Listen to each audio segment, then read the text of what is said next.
A call for justice in Detroit after a 5-year-old boy dies in a case of abuse. Family members gathered tonight on the city's east side to remember Ethan Belcher.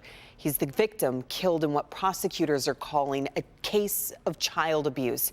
Jacqueline Francis was at tonight's vigil. She joins us now with more on what was an emotional night. Jacqueline. Pamela, so much has happened in the 2 weeks since Ethan's death. From his mom and stepdad being charged with murder and torture, to lawmakers making noise in Lansing fighting for better protection of children. But tonight was the first time the family really got a chance to begin grieving. I'm gonna walk with my granddad. It's the young boy's death that has outraged so many. 5-year-old Ethan Belcher died 2 weeks ago.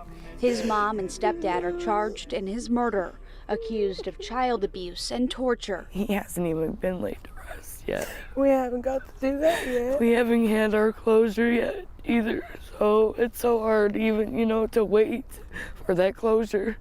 For Ethan's aunt, part of that closure was holding a vigil outside the Detroit home where it happened. Prosecutors say the parents would beat Ethan and his siblings and force them to stay in the basement filled with sewage. There was no sitting silent on this. That we couldn't sit down, and we're not going to be silent on this.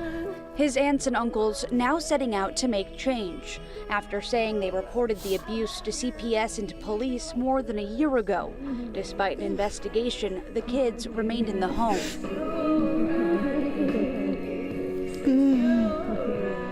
Loved ones ending the vigil with a promise. Ethan, you will always live in all of our hearts, forever.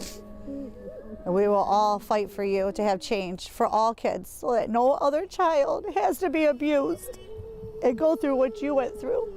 No child deserves that. And we will fight for change so all children can be safe in their own homes. God bless you, Ethan.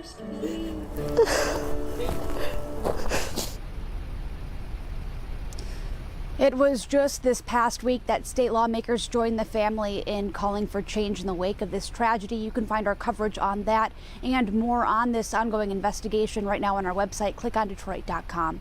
Reporting live in Detroit, Jacqueline Francis, Local 4. All right, Jacqueline, thank you.